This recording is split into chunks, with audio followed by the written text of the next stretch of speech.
Welcome to the Marc The Shark MMA show.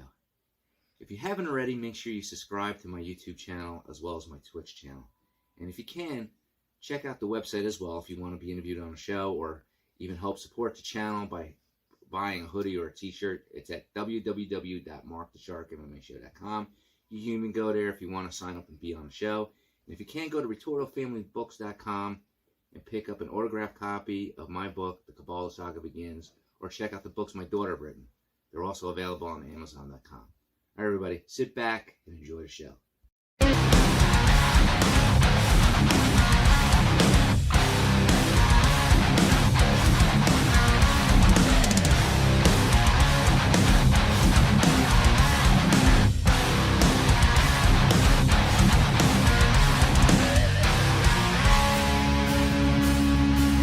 Marc The Shark MMA show.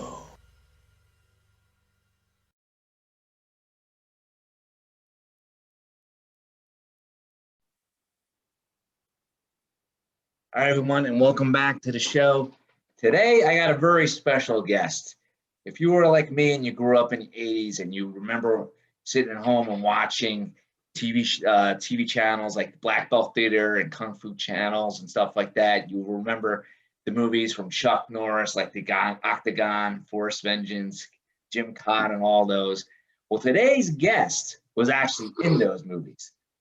You know, he's a world-renowned martial artist, fight choreographer, and action star.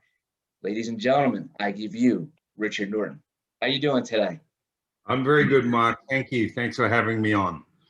By the way, whenever you say things like that, you're a little bit like, you remind me, I laughed when somebody asked me for an autograph once, you know, cute little girlie came up some years ago. I said, oh, this is nice. And she said, oh, my mum and dad used to watch all your movies. And I said, oh, God. Okay. and it's true. I mean, I'm dating myself, but like, you know, I was like, you know, like a young kid, 12, 13, watching, like they used to have a dedicated channel every Saturday. You had two to flip. I grew up in South Jersey, and you could flip back and forth between them two. They were Philadelphia channels. They had Black Belt Theater, and they had Kung Fu Theater. So all day I would just sit there and watch those movies, and it was great because I was into martial arts myself, and it was, I'm like, I remember him, yeah, right. His name's Richard Norton, and he was like, and then I find out, which we'll get into when we get further into the interviews, that you're like me, you're into Brazilian Jiu-Jitsu, and you trained with Machado brother, so it's good to see someone like yourself, particularly for that particular time, that you cross-trained a lot with your martial arts training, which was kind of important. I guess you probably got turned on to them by Chuck Norris or whatever, but I like to go way back to the roots of when you began your martial arts training. I think I read somewhere that you first started out with judo. Is that correct? Or yeah, I started. I was 11 years old when I got introduced to judo. And as I've said a lot of times, I was very, very skinny, very little as an 11-year-old. So even though I loved the idea of it, you know, I was put into this sort of pool of older teenage judo players, you know, not so much higher rank, but a lot bigger than I am. And they used to chuck me from one end of the dojo to the other. So that was my introduction to judo. Yeah. Judo's a rough sport. I thought I was going to learn how to defeat 10 people with a flick of a wrist, and wasn't quite that way, Mark, but anyway. No, it's not. I personally think, like, I've trained in various martial arts. I've done karate, I've done jiu-jitsu, I've done judo, I've done boxing, I've done Thai boxing. And to me, I found the hardest to learn. I actually started judo really late and I had to stop because of injuries, but I found that judo was the hardest to learn because it's all pure technique. You know, you can't muscle a guy that's trained and throw him. You have to have really good technique to throw him. I mean, that's my opinion. I just found that to be very difficult. Like, you have to put a lot of time into it. You know, Brazilian Jiu-Jitsu, you know, like a couple of times a week, you can tap the average guy out, no problem. You know what I mean? Boxing, you know, is a little bit the techniques are, you know, more, I think, more realistic than a lot of the other martial arts. That's my opinion. You know, they're easier to implement. And then upon doing further research on you, before you got into films, you were actually a bodyguard, right? Like for celebrities such as David Bowie, James Taylor, and even Stevie Nicks for Fleetwood Mac. How did you get into that? Well, that gets back to my when I started judo. You know, I was lucky enough to get introduced to Goju karate. Well, it was a Japanese form of Goju that Tino Seberano, who was a Hawaiian Filipino, he came out to Australia in the 60s, mid 60s, and I was invited along to a demonstration of this form of karate, which I went to. And I remember I just fell in love with it the first time I saw it, the whole idea of a bit more of a standoff style of combat, you know, using speed and agility as opposed to the strength that I believed then it required of a judo player. So I started judo, and through training with Tino, starting in the mid 60s, I met who was to become my partner in our own style. That was Bob Jones. Bob was 10 years older than I was. And we met, and in 1970, Bob wanted to basically originate his own style. And it was still based in Japanese karate and everything, but you talked about mixing martial arts, you know, with Zendo Kai, as we called it.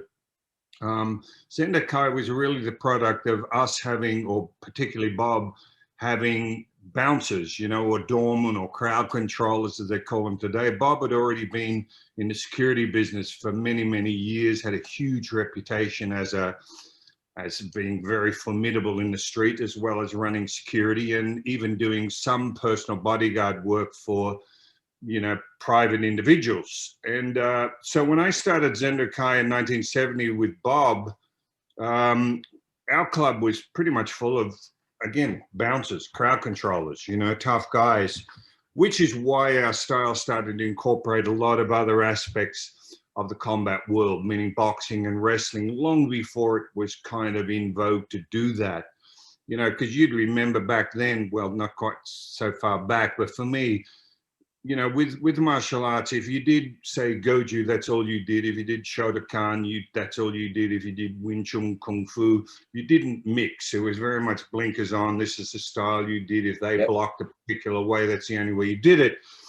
Whereas Bob particularly realized that for the real world, you had to have a little more of a varied game, as it were, which is why we incorporate a lot of the other arts into our style to make it work on doors or, you know, out on the road. And because of Bob's reputation, in 72, 73, we got a call from a gentleman named Paul Dainty, who was a very well-known entrepreneur in Australia, used to bring a lot of rock and roll acts out to Australia. He rang and wanted to know if we would look after the Rolling Stones. And so Bob and I did that tour, which snowballed into a lot of the other acts that Paul brought out. ABBA, you know, Fleetwood Mac, Linda Ronstadt, James Taylor, some of the ones you mentioned. So that's how that whole career started on the road. Every time Paul would bring one of these major acts out to Australia, we would get the job of doing personal bodyguard work for them and or helping train them, but just basically look after them. And it was in 79 that, you know, I'd worked with Linda Ronstadt in the year before, and Linda wanted me to go and work for her full-time in the US. I was a little hesitant, only because I was very well established in Australia. But anyway, long story short, I ended up going, and it was the best thing I ever did because it changed the whole direction of my life. Started working with Linda and James in different bands and did that for quite some time, basing myself in California. So that's really how it started. So that was a long-winded way of saying with Bob Jones, it really got me started due to him already being in the security world, so to speak. Oh, wow. That must have been exciting meeting all the celebrities, right? Well, not only that, I mean, Michael, I always laugh. I say, God, to be on the road with rock and roll bands in the 70s and 80s, it doesn't get better than that. I mean, I know. it's different. Like, there was such extravagance on the road. You you know, I was treated like a member of the band, you know, everywhere they went, every restaurant, every party, you were there, of course. And so you're privy to a whole spectrum of sort of how these celebrities lived, you know. And it was an amazing experience. I often say one of the best things for me was, you know, when you're doing bodyguard work, you know, people have these images of somebody standing around with their arms folded, looking all tough. Well, I'm 6 foot. I'm not a big guy. It wasn't about that. In fact, one of the reasons that both Bob and I got so much work is that we could virtually look like a member of the band. So there wasn't that big, heavy overture, but they absolutely knew if it came down to it, we could take care of whatever situation might arise that needed somebody to step in. So, but one of my best memories about working with people like that is that I actually got to see and experience the person, not the image, you know, because so many times people see, like a David Bowie, you know, they see that character that he's created, whether it's Ziggy Stardust or whatever it is. They get to see that on stage, but they never get to see the actual person. And to be on a tour bus or in a hotel room month after month with some of these people, I got to see the actual person. And that, especially in hindsight, has been really, really, it's such an enjoyable thing to look back and see what I got to experience, as I said, in how they lived and how they acted. In fact, I was always encouraged to write a book about my experiences working with some of these bands. And, you know, I knew that it was more about the sex, drugs, and rock and roll. And I said, well, I would never do that. I was in such a confidential position. I'd never write a kiss and tell book. I hate that sort of thing. But I did decide, and I'm still in the process of writing a book that I call Lessons Learned from People at the Top of Their Game. And what I mean by that, you don't get somebody more at the top of the game than Mick Jagger or a Keith Richards, you know, or a James Taylor with decades of years, you know, as songwriters, as musicians, and people in the forefront of their industry. And so I was fascinated with the way they behaved, things they did, and particularly their passion for what they did that resulted in the longevity, you know, in their careers. And so again, you know, I just feel fortunate to have been around that, you know, to see the real people. And that's still, for me, gives me such vivid memories, and it's such a thrill to remember back to those times. Yeah, it must have been. Now, how did that, was it through that career as a bodyguard for these celebrities that led you into acting and getting film roles? Yes, indirectly, meaning Bob had gone to America in 1978 and met Chuck Norris. And he ended up bringing Chuck Norris out to Australia in 1978. Chuck had just finished Good Guys Wear Black. I think Breaker, you know, a couple of the very first movies he ever did.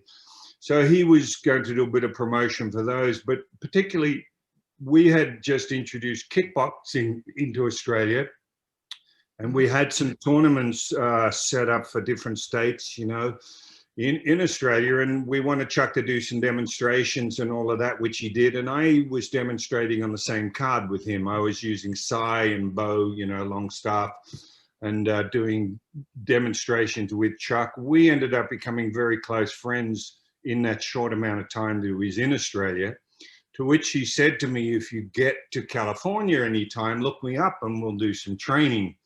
And even then, I hadn't aspired to go to the States, but like I said, I had worked with Linda Ronstadt in '78. She wanted me to come out. And Linda was the one that prompted me with a few words she said to me when I was umming and ahhing. She said, look, why don't you try it? You can always go back home.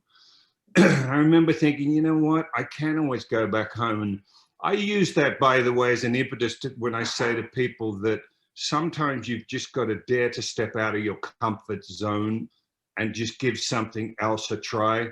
Because I was very hesitant. But again, when I look at my career, if I had not decided to take Linda up on that offer to go to California, I can't even imagine what my life would have been now. So I ended up there in '79 with Linda, gave Chuck a call. Chuck said immediately, oh, come around to the house, we'll do some training. because he used to train 2 to 3 hours every morning at his house in Rolling Hills Estates out past the airport. So I started training with Chuck every day. I was still working with Linda, with James Taylor. I ended up working with different other bands. But every moment I was in town, I would be on the mat with Chuck. He introduced me to Benny Dijet Urquidez and Fumio Demura and just a whole Bill Wallace. It goes on. And Chuck was in the very early stages then of the Octagon pre-production. Because he knew I could handle Okinawan weapons, he asked me if I would play his nemesis in the Octagon, which is the Kyo character, you know, the masked ninja enforcer. And so that was the start of a movie career. So I must say that when I went to the States, I had no aspirations about getting into movies. I was going as a bodyguard, and I was going really to kind of further my martial arts passion. And as a result, you know, I get to be in movies, and you know, you gotta think back. Octagon was in 1979, and I'm on the set with Simon and Philip Ree were there. Who anybody who knows the martial art, were there. They're doing amazing things with movies now. They're incredible martial artists. Tadashi Yamashita, Gerald Okamura. I mean, the list goes on. And here I am on the set with these people thinking, oh my God, this is like I'm a kid in a candy store and I'm actually getting paid to do this.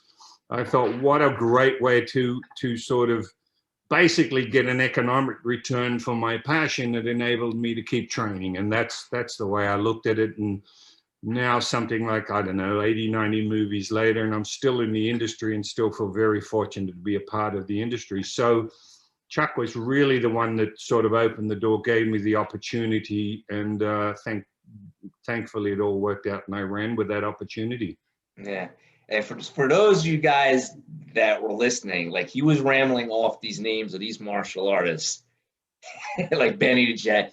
For those people who don't understand it, like he's talking about like the golden age. Like these guys were like the best of the best, and like they were on the covers of Karate Illustrated, Kung Fu Magazine, Black Belt Magazine. I mean, I used to subscribe to all that stuff when I was a kid, man. That's amazing. That's amazing. And I gotta say, like I've heard. I mean, I want to get your impression. I mean, I've heard. From my karate instructor, I don't know if you ever met him. His name was Raymond Martin. He actually trained with Chuck Norris. He actually spent like a whole summer with Chuck Norris, and there was a book that Chuck Norris put out. I think it was his one and only book on competition karate, and he was his uke. And he was the guy that he was demonstrating the moves on. I don't know if you ever got a chance to meet him, but I remember. You know what year that would have been, Mark? I would have to be. I would think it would probably. I hate to say it might have been before he actually made movies. Yeah, because I don't remember the name, so very possibly. Because again, I started training with Chuck in '79. Yeah, I recall that, and I was with Chuck just about every day that I wasn't away on tour, so I think I would remember if I had have met him. Yeah, his name was Raymond Martin. I just had to ask that, and I just remember him saying that it was good to see one of the good ones make it. Well, you know, and again with the memories of those days, like you said, not only like Fumio Demura was just I remember training with Fumio down in Orange County, and a lot of the younger ones would know Sensei Demura now, but he was just an icon, and what a gentleman. I remember training with him and thinking, this is exactly what I believe a sensei in the arts should be. You know, I was just this young Aussie kid. He would stay behind on weekends and help me with weapons, with kata and everything else. It was a very interesting time, and to meet people like Benny the Jet Urquidez, who's what an absolute legend. Benny's still one of my very few mentors. He's just an amazing, amazing gentleman in the martial arts. Bill Wallace, of course, people like that. I mean, they were the pioneer years, you know, for the arts. And you made part of that. I feel very blessed. Yeah, and you made that movie with Benny the Jet, Force 5. How did it feel? I mean, you had people who don't understand this. I'm like jumping out of my seat of excitement here. He was in a movie with Benny the Jet, and Joe Louis. Now, Joe Louis, there's a Joe Louis in the world of karate during the golden age of karate. He was I believe he was the first heavyweight American world kickboxing champion. Back in those days, they were using, it wasn't Thai boxing, it was what they called American kickboxing, PKA, Professional Karate Association. And Benny the Jet was another world champion. I think he retired. I think he had like over 50 fights, Benny the Jet, if I'm not mistaken. Oh, yeah, absolutely. Or maybe. And in kickboxing, he had undefeated record. I mean, that guy, I've always said I don't know anybody tougher pound for pound than Benny the Jet Urquidez. I mean, that guy's just an absolute warrior. But getting back to Force 5, I love to tell the story, and I tell it because, I don't know, it's to give people a little bit of an insight into mindset. But I remember when Pat Johnson, who was an ex-partner of Chuck Norris, a fight choreographer and martial arts master in his own right, he wanted me to audition for Force 5. I remember going down. There's probably 100 of the best martial artists in America, at that time auditioning. And I still remember walking in there and going, oh my God, what the hell am I doing here? I've got a funny accent, at least to Americans, not to me. I got this funny accent, nobody knows who I am, blah, blah, blah, blah, blah. Anyway, so we end up auditioning. You have to do kicks and all this sort of business and do a bit of a read. And it finally gets down to 10 people, and I'm still one of them. And and it was a big change of attitude for me where I suddenly went, wow, I must have the skills they need for this. And I changed my attitude from why me to why not me? Why shouldn't it be me? I've trained as hard as anybody. I can absolutely do this. And of course, the rest is history because I got one of the lead roles in a movie that was, that really I probably shouldn't have got considering my nationality and everything else. So it was a big change in attitude working in Force 5. And of course, like you said, I'm on the set with, again, kids would remember Sonny Barnes, African-American martial arts, amazing in his own right. Benny the Jet, Master Bong Soo-han, who was a Hapkido master. Yeah. And Joe Louis, was an icon, the likes of Chuck Norris. They fought each other in tournament.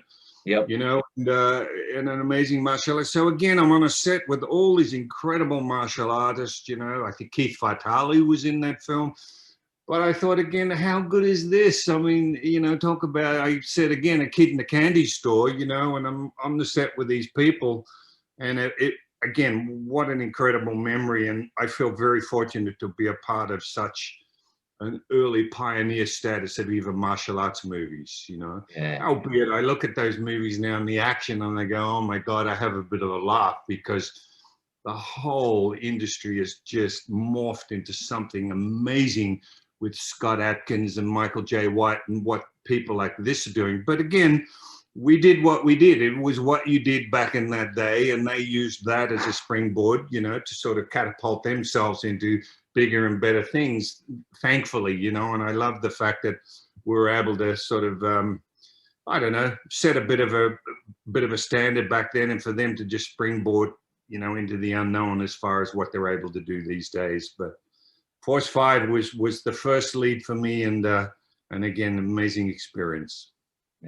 Did you get, like, outside of the movie, did you get, like, to spar with Joe Louis and Benny the Jet often, like in your training with them, or like? Well, not during the movie because it's pretty hard yak. Once you start shooting, it's full on. They're 12-hour days and everything. But I, as a result, I started training at the Jet Center, and that was an everyday thing for me. I trained with Chuck, and then I would go to the Jet Center. That was in the early 80s, and train. In fact, I was training with Benny long before he had the Jet Center. He used to have a place near a tattoo parlor in Van Nuys. And I was training with him and his brother, Smiley, and Ruben Urquidez, and Blinky Rodriguez, his brother-in-law. Yeah. All just amazing, amazing people. And then, of course, the Jet Center opened, and I became a staple there. And my coach became Pete Sugarfoot Cunningham. Pete Cunningham. Oh, yeah, he's one of the world champions. Oh, man, undefeated record. He was like the Sugar Ray Leonard of kickboxing. And I still, to this day, train with Sensei Petey. He's just He's one of the most beautiful people I've ever met. Yeah. So still with him. And that was as a result of the Jets. And I didn't actually get to train with Joe. Joe wouldn't have lived in California, but of course we had lots of conversations being on the set so often together. And Joe's a real character, you know. I remember I think we'd been working a couple of days and I'm standing in line waiting to get a food and Joe's kind of a little bit behind me. And for those who don't know, anyone that knows the history of Joe Louis, a lot of Joe's success, I would say, to a certain degree, aside from being an amazing martial artist, was again his mindset. He was very intimidating. You know, Joe used to have this side-on stance, these huge psychic knuckles, you know, and then point them at whoever is sparring. He'd probably sort of plant the hardest side kick on them, who, you know, to begin with, just to sort of get a little bit of a, you know, the old alpha pecking order in line. He was known for the sidekicks. Yeah, and I'm saying Joe's kind of looking, he's propped back on one leg and he's looking me up and down. And I look around at Joe and he says, so what have you done? I said, what do you mean, what have you done? You know, it's one of those probing questions. It was meaning in the way of martial arts. And I said, well, I, you know, did some judo, done some goju, blah, blah, blah. And he said, well, is that it? And I said, well, why the fuck does it matter to you, Joe? I'm the one that's going to throw my kicks and punches, so it shouldn't worry you at all, should it, my friend? You know, and it was basically, I would just sort of say to him then that don't even start that with me, you know what I mean? That's not going to work. And it was really just putting things in a bit of a balance. You know, Joe again was very much about establishing again that alpha status. And you know, even as a result of that one little time, we just got on so well with the whole shoot. You know, he's a very funny guy, but yeah, just funny. Even with Master Bong Sil-han, I remember anyone who knew, you know, who's long past, but Master Han was such a gentleman. He was, again, a gentleman in the arts and so respected. And I remember standing there and Joe starts to have a little go at Master Han, you know, because he was wearing the very long kind of outfit, you know, like a master's robes and everything. And Joe's like, so Mr. Han, what's with that kung fu-y skirt you're wearing, you know? And poor old Master Han, I remember, looked at Joe and he was quite a little unsure of how to handle it. I remember saying, oh, Joe, why you say that to me? Why you pick on me? You know, we're just working together. And anyway, it was a bit of an indication of Joe, but he you know, was all in good spirit with Joe. That was the way he was. And it, like I said, what an amazing martial artist he was, you know, back in that time. I remember watching, I don't remember where I got the VHS tape from, or maybe it was on TV and I recorded it. It was like a footage of one of his kickboxing matches where he hit the guy so hard, he punched him so hard, he separated his shoulder, went back to the corner, had it put back in place, and continued to fight the guy. He was fighting a guy that outweighed him by like 30 pounds. He was like, but I mean, that era predated me, but I grew up like watching the magazines and following the history. Now I have to ask you a question though. I mean, because you met Chuck Norris, you came to the U.S. when? It was a 70. Okay. So during your whole career, you never got to meet Bruce Lee, right? Because he died in like 73, I believe, right? Yeah, no, he was long dead. Oh, I'm getting a little better now. Is that?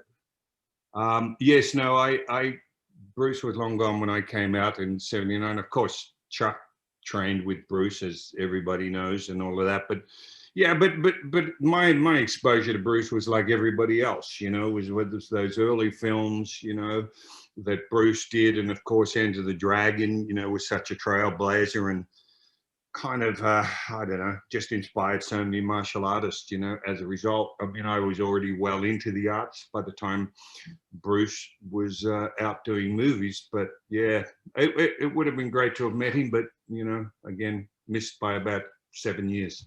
Yeah, I had to ask that question because when you said the years, I'm like, oh, he probably never got to meet him, but I didn't know. I didn't know how to ask. You know, as a little tidbit, I do, a very close friend of mine here in Melbourne is a gentleman named William Chung. Sifu Chung, he was actually Bruce's senior, you know, back in the days in Hong Kong and training with Ip Man, and he's got wonderful stories about Bruce. That's again just to hear stories from somebody who was around when Bruce was just a youngster and a student, you know, coming up in the arts in the days of Hong Kong. I mean, that's for another time. But Bill Chung, you know, he's got a treasure trove of stories about young Bruce Lee. Yeah. And all the rooftop fights and all that sort of stuff that went on, and you know that's a great time too. Yeah. Now, how? Because you said you met Bill Wallace. I went to a seminar of his, and I was just blown away by him. And at that time, I was probably 20 something, 24 years old, and he was in his 40s. And he was it was a kicking seminar, and he was just demonstrating, you know, in style how he had to keep the knee up, and you can't tell if he's throwing a side kick or a hook kick or a round kick. And he used me as an uke, you know. I could not see his kicks, and at the time he was well into his 40s. Like, what was your impression? Because you met him when he was, you know, younger and stuff, right? Yeah, well, I luckily enough, I went and helped Bill train for a fight he had with Ray McCallum. I don't even remember what year it was, but I went to Memphis. You know, Bill used to teach at a university in Memphis and a karate class. And so I got to spend, you know, I forget how long they stayed there, maybe a month, you know, training with Bill. This, of course, after I'd met him in Los Angeles, again, through Chuck. But yeah, it's what can I say? You know, for me coming up, see, I was a Goju practitioner, so that, you know, we're talking traditional karate. You kind of, yes, you kick groin kicks off the front foot and all that. You have Nakoshi darts, your cat stands, and you kick off the back foot and put your foot down. To come out and see someone like Bill kicking off the front leg with these multiple kicks, and as you pointed out, it was either a side kick, a hooking heel kick, or a round kick. They were the only three kicks he was going to throw. Yeah. And furthermore, as Bill would say, everybody he fights, he said, they know I'm only going to do those three kicks, and I'm going to do them with the same leg. He would never do them with the right leg. And he said, and yet I'm still able to hit them with them. And I think that was the amazing thing with Bill, was the so-called predictability of what he was about to hit you with, but the fact that you still could do nothing about it because of his speed. Yeah. And like you said, he was able to put that knee into the front. So, you know, it was the same cock position. So whether it's a round kick, side kick, or hooking heel, it would come from that one position, which made it very hard to read. And Bill was just great at just combining those three kicks in whatever order he felt. He had a very powerful side kick to the body. And it was all on speed. You know, Bill, as he said, Bill wouldn't use like hip as such, you know, with rotation of the hip. It was all about the quad, and it was about velocity. So it would kind of hit you like a bullet. And it was about speed. And his timing was impeccable. I mean, Bill, you could get that close to Bill and think there's no possible way he's going to be able to kick me now. And you'd still feel this flipping foot coming and wrap you around the head. Yeah, unbelievable flexibility, that guy. Even when I met him when he was in his 40s, he's like, it takes me longer to do the split, but I could still do the split. Yeah. Well, he's still doing seminars and everything now, and he's had both hips replaced. So God bless him. I mean, he's still out there doing his thing. And I love stories like that when people, it just says to me that they are absolutely what we know as martial artists, meaning it's not a matter of now I can't compete anymore, so now my career's finished. They still continue teaching, they still continue sharing their knowledge, their information, knowledge of their journeys that got them to where they are. And I love seeing, same with Chuck. I mean, Chuck's 80 years old now, and I still talk to Chuck a lot, you know. And I was going to ask you that. Do you still keep in touch with him and stuff?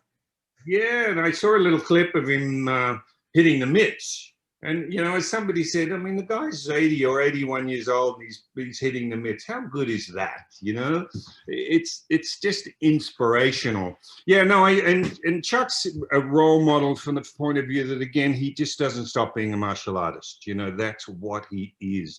It wasn't a part-time thing. It wasn't a phase in his life. It's the same as Benny Urquidez and Bill Wallace, as I said, and Chuck Norris. They're just martial artists through and through. That's their passion, and they continue to show that passion. And I think that's incredibly inspiring. I mean, you know, Chuck's been, again, what a role model Chuck's been.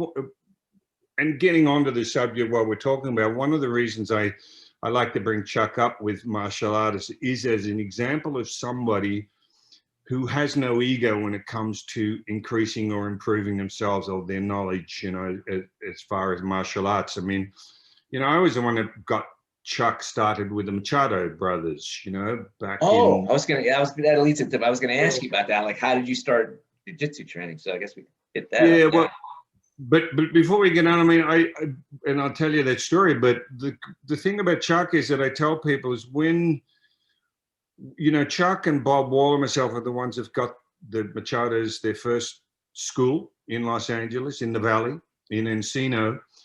And I always, and I'm paraphrasing there, but I always say to people, who was the first person on the mat wearing a white belt? It was Chuck Norris, you know? Now, this is a guy who you would think would, you know, be like, oh, well, I'm Chuck Norris, I'm supposed to know it all, and I'm this Grand Master.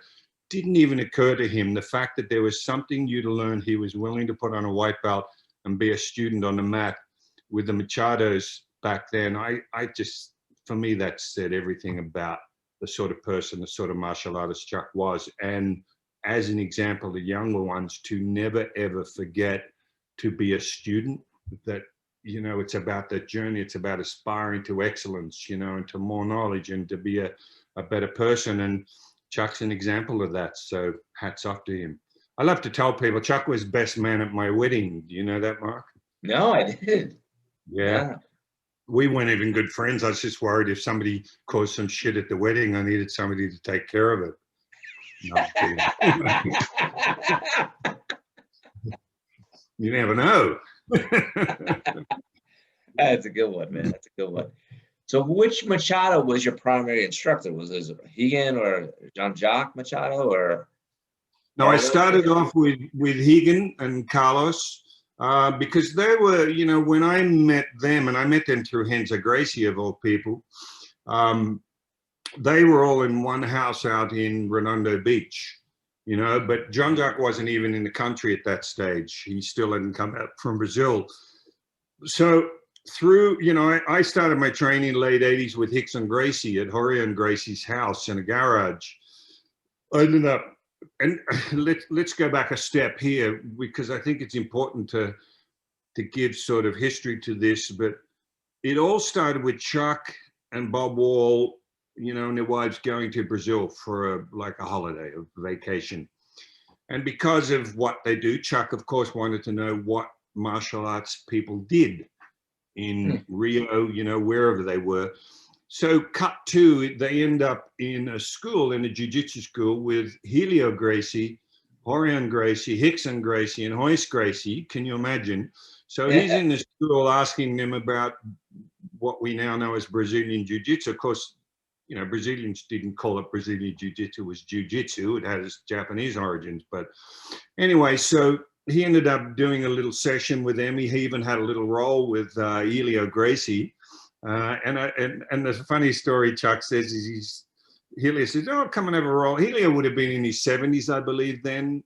For those that don't know, Helio passed away some years ago at the age of 95. But so Chuck's having a little roll with Helio, and he says he's on top of Master Helio, you know, Master Gracie, and suddenly Helio looks up and says, Chuck, punch me, you know, and Chuck says, he says, oh, Master, I can't punch you. No, go ahead and punch me. Chuck said he kind of half-heartedly did this. Next minute, there's a cross-collar choke on him, and he was virtually out cold. Chuck said, I couldn't eat for 3 days. My jaw was so sore. So that was kind of his introduction to jiu-jitsu. He ended up bringing a videotape back that he showed me and, you know, a few of the others who we're training with. This was a videotape of Hicks and Gracie's very early Vale Tudo matches in Brazil, which, for those who don't know, was really like MMA, you know, with basically no rules matches, no weight divisions. This was Hicks on basically demonstrating his expertise in Brazilian Jiu-Jitsu. And so Chuck showed me that, and that's what resulted in me, you know, eventually meeting Renzo Gracie And sorry, that resulted in me wanting to find anybody in LA that did Gracie Jiu-Jitsu, and asking around, it turned out that Horion Gracie was also out in, in the Bay Area there. And I called Horion up and I introduced myself and I said, oh, is it possible to come around and maybe do a lesson? And this again was before the Gracies had any of their actual schools or academies. Gracie University didn't exist, of course, because Henna and Hiron were only about this high. And I ended up going around to Horion's house, and that's when I first met Rickson Gracie. This is in the late 80s. And it pretty much, they knew a little bit about me, and obviously I told them I was basically a stand-up fighter, karate guy, was doing kickboxing, et cetera, at the Jet Center. So the first thing Rickson said to me was, oh, my friend, do you want to put the gloves on? Luckily, I was smart enough to go, no, I don't want to do that. I just really interested to see what you guys do. Anyway, that led on to me getting private lessons with Rickson for, I forget how many months, and again, what an amazing time of my life as a martial artist. This is way before the first UFC. They still in a garage at their house, and I'm training with the legendary Rickson Gracie. Oh, and the other great story, which I've told before, but I'll tell you again, you'd appreciate it. One of my first intros was Royce was there. This is, again, Royce, for those who don't know, was the first UFC champion. But this is before all of that. Royce is still just a kid. Royce gets on his back, and I have to sit on him in the mount position and try and stay there. And then Royce sat on me, and I have to try and get him off. Of course, there's no striking or punching, not that that would have made a lot of difference, and both of which were impossible. And I remember leaving that day going, you know what? I just felt like a little baby on the ground with these guys. How good would it be if I can add these skills to my stand-up skills? And the key word being add, not instead of. I thought, I just need to add this to my stand-up skills. And that's what started my whole journey into Brazilian Jiu-Jitsu. It was sometime later I met Renzo Gracie, who basically in a conversation to who you're training with. I said, oh, I'm going to Horion's house training with Rickson. He said, oh, you need to meet my cousins, the Machados. And so he introduced me, and as I said, there was only a few of them out in the garage, all living in one house, Redondo Beach. I told Chuck about it, because I was training still with Chuck every day, and Chuck had moved out to Tarzana at this stage. And Chuck said, "Oh, I'll bring them out to the house. We'll book a private." So I ended up, I think it was Carlos and Higan, might have been John Machado, I can't remember. And they came out, and we started doing lessons with them at Chuck's house, which led on to Chuck and Bob Wall and myself setting them up in their first school in Encino. They ended up opening up a school then in Redondo Beach. And the rest is history for them. But that's how all of that started. So I really thank Chuck for the intro when he first brought the videotape back from Brazil of Rickson fighting. That was when we first went, well, wow, what is this? It looks like wrestling, but it's not, because obviously it's submission grappling, and the rest is history. So Chuck is really, as far as the Machados, it was Chuck, it was me bringing them out to the house, starting lessons with them, and Chuck getting interested, that really sort of set up a whole industry for the Machados in the US. Interesting. Now, what was your first impression when you first, got on the mat with these guys? Like, what was your first impression of jiu-jitsu? Oh, well.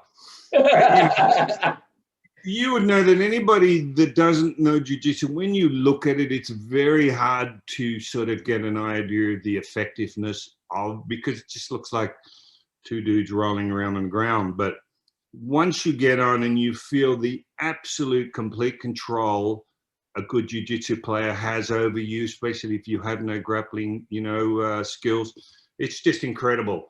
And the most telling thing for me was that I swear that whether it's Carlos Machado or Higan, the fact that they were so relaxed, they almost looked like they were going to sleep when they're rolling with you. The relaxed control and complete control they had over me was something I'll never forget, and that really intrigued me, because, you know, we're used to, if you're not a grappling, you're going to, and you tend to immediately try and get a headlock, or you're using a lot of strength, a lot of energy, and they'll just relax. I mean, if people remember Hoist in the very first UFCs, he'd get these big dudes who are no weight divisions. He would basically just survive. You know, they teach you in jiu-jitsu. The real thing about jiu-jitsu is to survive the fight. Don't even think about winning, survive, because if you don't get tapped out or submitted, then you haven't lost, you know, and that was an interesting sort of mindset. So I was struck by how incredibly relaxed, and also, and I still say to this day, with the thousands of times I would wrestle someone like a Jean-Jacques Machado, who became my main coach for something like 30 years, only because I lived in the Valley and Jean-Jacques stayed in Encino at that stage, teaching, that the thousands of times that I'd wrestle someone like Jean-Jacques, he never hurt me once. Never hurt me once, and yet there was not a moment when I even dreamed I could actually get a finish on him. That's how good he was. How good he was. I mean, even 20 years later, you'd go, well, it's out of the realm of possibility that I could think that I could ever tap somebody like this out, which is really a testimonial to the incredible complexity and effectiveness of Brazilian Jiu-Jitsu. You know, I mean, it's, you know, with boxing, you have a jab and you have a cross and an uppercut and a hook, and that's kind of it. And you get really good at those. As you would know with jiu-jitsu, there's an infinite amount of moves, it seems, you know, in that one of the interesting things with the Brazilian style of jiu-jitsu, and I say Brazilian as opposed to even Japanese, is that it allows itself to evolve. I mean, it changed. Stuff we were doing 5 years ago, they're not even doing anymore, because people have figured out counters and they've evolved a better way to apply, whether it's a triangle choke or whatever it is. So the fact that it is allowed continual evolution is fascinating. I mean, look at the last 5 years with where they've taken the leg lock game. Yeah, we didn't do that when I started. I mean, it was almost dirty pool to attack the legs with knee bars or heel hooks. I actually saw you on Facebook. You're actually training with someone that's really good. His name. Lachlan Giles. Yeah. Actually, I think Lucky's one of the top few grapplers in the world at the moment. He took bronze, I think, at the ADCCs. Yeah, I actually saw your Facebook post. I'm like, he's keeping up with it. And the reason is, what I'm saying is, because of the evolution, the jiu-jitsu we did 5 years ago, you can't compete against these guys now. Look at Craig Jones, another Melbourne guy. He's beating everybody, and it's pretty much with inside heel hook or whatever, you know, and it's it's like learning a new art. I'm learning with Lucky because it is. It's just amazing, because I said, Lucky, you need to bring me into the 21st century, you know, because that's how new it is, you know, in the last 5 years or so, with the evolution of the lower sort of leg attack game, leg entanglement and everything. But that's also what's exciting about it. You know, the fact that I'm 71 years of age, I haven't missed training in martial arts since 11. And at 71, I've still got a whole new world of learning with what Lucky's showing me to add to my martial arts game. And that's just exciting to me, you know, that providing you have the aspiration and the eagerness and everything, as a martial artist, we have the chance to learn something new every day of our waking lives, should we have that desire. And I think that's a fantastic aspect of the arts, you know, and what we do. It's good for the mind, the body, plasticity of the brain. It just goes on, you know. That's great. Now I got to ask you a question, because you did some movies with Jackie Chan too, right? Yep. Who was out of all the actors you worked with, you know, the martial arts, you worked with Jackie Chan and Chuck Norris and Cynthia Rockin, who was the funniest? Was it Jackie Chan? No. No.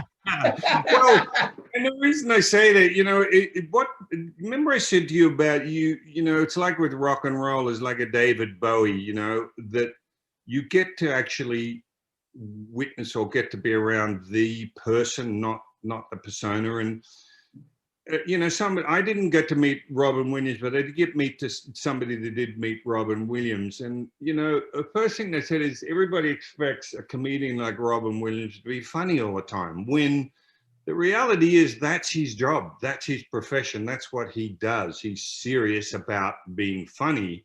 but that doesn't mean he's going to be like that in everyday life. Do you know what I mean? Mm. It's sort of a profession. So you get on the set with Jackie, and people would say, oh, it must be so much fun working with Jackie Chan. It's like, no, it's not. It's totally not fun, in that he is so serious about what he wants, you know, from you as an actor or somebody involved in one of his movies. His pursuit of excellence is second to none. So you're on the set 18 hours a day sometimes, as I've often said, doing fights. You know, you're doing take after take after take. You're getting smashed and kicked and punched and everything else. It is far from fun, and he is that serious about what he is going to get on celluloid as a result of that work on the set. So there's no real chance to be funny. Now, having said that, he's a lovely man. I mean, Jackie was so, so nice to me. He took me shopping all over Hong Kong, you know, buying cameras, you know. Sammo Hung, you know, particularly took me into editing after we'd finished shooting on any given day. I mean, just amazing people as far as, you know, what they did. But again, they're professionals, you know, that's what they do. Mm. Now, if you, out of all the people you worked with, who would you say had the most influence on you? Out of all the people you worked with in the film? Oh boy, I mean, again, I have to say Chuck. Chuck being the first person I worked with. Chuck as a role model as far as somebody wanting to ever improve himself. You know, his knowledge base as a martial artist, his passion for the martial arts, you know, fantastic. You know, someone like Jackie, because Jackie again is never not working. I mean, his oh God, his ability to apply himself to what he does is amazing. Sammo Hung, I still say, is one of the he's probably the person I respect most as an action director and martial artist and basically stunt player, because that guy is capable of anything. The creativity of Sammo when it comes to putting a fight scene together, not just putting it together, but executing it, is second to none. And boy, that guy's tough. You know, you get a feel when you, even though it's film fighting, you get a feel for somebody who could really fight. Sammo's got it, man. His spinning back kick, you know, and the power in his technique is incredible. So I have nothing but respect for Sammo.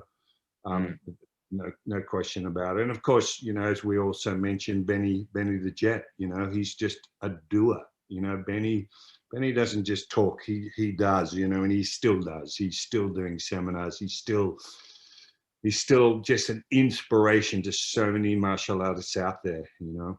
So again, I could go on and on, Mark, but I feel blessed to have been in the presence of so many of these incredible people, you know, that have a like passion for the arts that I do. Mm. Now, which do you like better, being like the acting in the movie, or being a fight choreographer, or like which one do you prefer? No, I still like the idea of being an actor better. You know, I like being in front of the camera. Look, the reason I'm doing a lot of fight coordinating now is probably just because of age. I mean, the older you get, the less roles there are. You know, I often joke that the roles I get now probably are somebody's dad or an aging gangster or something, you know. But I mean, and I laugh because that's a reality. You're a product when you're in a movie. They want the 30-year-old kids to be running around being the superhero. I get that. And so as a result, with all my experience, having done all my own stunts and fight stuff in the 80s, 90s movies I did, I'm able to take that expertise and put it into behind the camera, you know, as a fight coordinator. I know how to train actors, you know, bring their skill sets up and choreograph stuff according to character. Having acted myself, I understand the idea that the way an actor moves as a character has everything to do with the script and the way their character is written. Meaning, you know, the drama within a fight is just as important as the physicality in the fight. And I think, again, because of the lower budget movies I did way back, I can bring that level of expertise and help even someone like a Margot Robbie or a Scarlett Johansson. I know that sounds like big noting, but it's in the sense that, you know, I'm able to say, look, a fight is a continuation of the story. They're coming from, you know, what caused the fight? What motivates the fight? What do you want out of the fight? They're the same questions you would ask an actor going into a drama scene. You know, what do you want out of the scene? you know, the ferocity of the fight and the technique used would depend on who they're fighting, and again, what that end result was. And so I feel I'm able to help them with intent as far as, you know, the dramatic aspects of a fight, or the moments that come in between the actual punches and kicks, you know. Yeah, because I believe you worked on one of the Suicide Squad movies, right? As a fight coordinator, right? Yes, did two of them now. Did the first Wow. one and just finished the last one. Last year we worked in Atlanta and Panama and finished Suicide. It comes out in August, I believe, with James Gunn. That's going to be an amazing movie. I loved working with James. I think he's brought a whole new aspect to, you know, to the movie. Incredible cast, you know, on that movie. Idris Elba and Margot Robbie, of course, you know, and it's going to be great, I think, because it's going to have a lot of drama as well as action, and as well as off the world James Gunn humor, you know. So it's really got something that'll appeal to so many different sensibilities, and importantly, it's his movie. And what I mean by that was, I've read stories, and I actually concur that Suicide Squad, that David Ayer directed, wasn't a movie that David Ayer wrote and directed, meaning there was a lot of outside input from studio on the end result that went on screen. With this one, I believe James has had total editing control and control of what that movie is going to be. And what you see is what he had in his mind when he wrote it and when he directed. And as a result, I think it's going to be phenomenal. Mm. Is that filmed where you live in Australia, or is that filmed here in the U.S.? No, it's filmed in Atlanta, Georgia. Oh, wow. Okay. And Panama. We also went to Panama City and shot some of it. Okay. And you got any other movies coming out this year? Because I think I saw something online, like you may have like another one coming out. I saw something, Rage or something. Yeah, Rage. Well, that's already out. Look, that's a smaller budget movie. I was approached by a gentleman who lives here in Melbourne, Australia, a director producer. I helped him, kind of, albeit in a minor way, on some short action movies he did. And he wanted to know if I would work with him in a movie that he was directing and producing.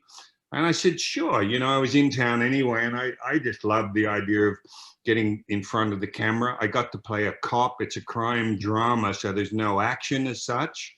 And it was just an interesting challenge for me to do that. Again, shoestring budget, but I think it turned out incredibly well. I'm not sure where you'd find it in the States. It was on Vimeo on demand here. I think it was on Apple streaming or whatever in the US. But again, it's a little crime drama, so that's out there. I did work with, but it was again fight coordinating on a film called Blacklight that Liam Neeson shot here in Melbourne late last year, earlier this year. So that'll be coming out soon. And yes, there's a couple of others in the pipeline that I look like being involved in. So I don't like to talk about them, Mark, because as you know, you say yes to about 4 things. And if one of them actually happens, you're doing well. That's just the way the industry is. So it's better to talk about them after you've done them rather than talking about something that's coming up. Because then you look like an idiot when people are saying, oh, how'd that movie go? And you got to say, well, I didn't actually do it, you know. Yeah. So now, one more question, I'll let you go. So primarily now, I just so you guys know, he also runs a Brazilian Jiu-Jitsu school. I'm on your website now, richardnortonbjj.com. Now, is it primarily just Jiu-Jitsu, or do you teach other martial arts that you know as well?